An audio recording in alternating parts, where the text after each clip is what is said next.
अभिमन्यु के पुत्र राजा परीक्षित थे। राजा परीक्षित के बाद उनके लड़के जन्मेजय राजा बने। एक दिन जन्मेजय वेद व्यास जी के पास बैठे थे। बातों ही बातों में जन्मेजय ने कुछ नाराजगी से वेद व्यास जी से कहा कि जहां आप समर्थ थे, भगवान श्री कृष्ण थे, भीष्म पितामह, गुरु द्रोणाचार्य, कुलगुरु कृपाचार्य जी, धर्मराज युधिष्ठिर जैसे महान लोग उपस्थित थे, फिर भी आप महाभारत के युद्ध को होने से नहीं रोक पाए और देखते देखते अपार जनधन की हानि हो गई। यदि मैं उस समय रहा होता तो अपने पुरुषार्थ से इस विनाश को होने से बचा लेता। अहंकार से भरे जन्मेजय के शब्द सुनकर भी व्यास जी शांत रहे। उन्होंने कहा, पुत्र, अपने पूर्वजों की क्षमता पर शंका न करो। यह विधि द्वारा निश्चित था, जो बदला नहीं जा सकता था। यदि ऐसा हो सकता तो श्री कृष्ण में ही इतनी सामर्थ्य थी कि वे युद्ध को रोक सकते थे। जन्मेजय अपनी बात पर अड़ा रहा और बोला, मैं इस सिद्धांत को नहीं मानता। आप तो भविष्यवक्ता हैं। मेरे जीवन की होने वाली किसी होनी को बताइए, मैं उसे रोककर प्रमाणित कर दूंगा कि विधि का विधान निश्चित नहीं होता। व्यास जी ने कहा, पुत्र, यदि तू यही चाहता है तो सुन। कुछ वर्ष बाद तू काले घोड़े पर बैठकर शिकार करने जाएगा। दक्षिण दिशा में समुद्र तट पर पहुंचेगा। वहां तुम्हें एक सुंदर स्त्री मिलेगी जिसे तू महलों में लाएगा और उससे विवाह करेगा। मैं तुमको मना करूंगा कि यह सब मत करना, लेकिन फिर भी तुम यह सब करोगे। इसके बाद उस लड़की के कहने पर तू एक यज्ञ करेगा।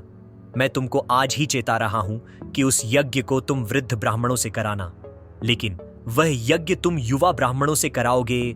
और जन्मेजय ने हंसते हुए व्यास जी की बात काटते हुए कहा कि मैं आज के बाद काले घोड़े पर ही नहीं बैठूंगा, तो ये सब घटनाएं घटित ही नहीं होगी। व्यास जी ने कहा कि ये सब होगा, और अभी आगे की सुन। उस यज्ञ में एक ऐसी घटना घटित होगी कि तुम उस रानी के कहने पर उन युवा ब्राह्मणों को प्राण दंड दोगे, जिससे तुझे ब्रह्म हत्या का पाप लगेगा और तुझे कुष्ठ रोग होगा, और वही तेरी मृत्यु का कारण बनेगा। इस घटनाक्रम को रोक सको तो रोक लो। वेदव्यास जी की बात सुनकर जन्मेजय ने एहतियातवश शिकार पर जाना ही छोड़ दिया। परंतु जब होनी का समय आया तो उसे शिकार पर जाने की बलवती इच्छा हुई।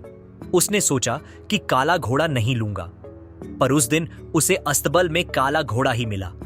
तब उसने सोचा कि मैं दक्षिण दिशा में नहीं जाऊंगा, परंतु घोड़ा अनियंत्रित होकर दक्षिण दिशा की ओर गया और समुद्र तट पर पहुंचा। वहां पर उसने एक सुंदर स्त्री को देखा और उस पर मोहित हुआ। जन्मेजय ने सोचा कि इसे लेकर महल में तो जाऊंगा, लेकिन शादी नहीं करूंगा। परंतु उसे महलों में लाने के बाद उसके प्यार में पड़कर उससे विवाह भी कर लिया। फिर रानी के कहने से जन्मेजय द्वारा यज्ञ भी किया गया। उस यज्ञ में युवा ब्राह्मण ही रखे गए। किसी बात पर युवा ब्राह्मण रानी पर हंसने लगे। रानी क्रोधित हो गई और रानी के कहने पर राजा जन्मेजय ने उन्हें प्राण दंड की सजा दे दी। फलस्वरूप उसे कोढ़ हो गया। अब जन्मेजय घबरा गया और तुरंत व्यास जी के पास पहुंचा और उनसे जीवन बचाने के लिए प्रार्थना करने लगा। वेद व्यास जी ने कहा कि एक अंतिम अवसर तेरे प्राण बचाने का और देता हूं। मैं तुझे महाभारत में हुई घटना का श्रवण कराऊंगा, जिसे तुझे श्रद्धा एवं विश्वास के साथ सुनना है। इससे तेरा कोढ़ मिटता जाएगा। परंतु यदि किसी भी प्रसंग पर तूने अविश्वास किया तो मैं महाभारत का प्रसंग रोक दूंगा और फिर मैं भी तेरा जीवन नहीं बचा पाऊंगा। याद रखना, अब तेरे पास यह अंतिम अवसर है। अब तक जन्मेजय को व्यास जी की बातों पर पूरा विश्वास हो चुका था, इसलिए वह पूरी श्रद्धा और विश्वास से कथा श्रवण करने लगा।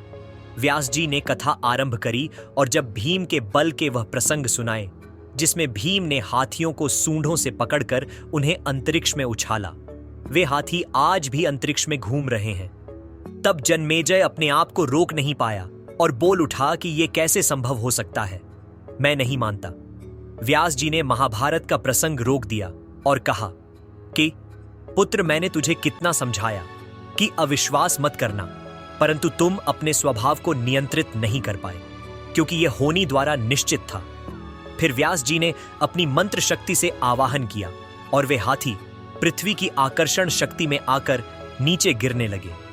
तब व्यास जी ने कहा, यह मेरी बात का प्रमाण है। जितनी मात्रा में जन्मेजय ने श्रद्धा विश्वास से कथा श्रवण की, उतनी मात्रा में वह उस कुष्ठ रोग से मुक्त हुआ, परंतु एक बिंदु रह गया और वही उसकी मृत्यु का कारण बना। सार, कर्म हमारे हाथ में है लेकिन उसका फल हमारे हाथों में नहीं है। गीता जी के 11वें अध्याय के 33वें श्लोक में श्री कृष्ण अर्जुन से कहते हैं, उठ खड़ा हो और अपने कार्य द्वारा यश प्राप्त कर। ये सब तो मेरे द्वारा पहले ही मारे जा चुके हैं, तू तो केवल निमित्त बना है। होनी को टाला नहीं जा सकता, लेकिन उत्तम कर्म व ईश्वर नाम जाप से होने के प्रभाव को कम किया जा सकता है।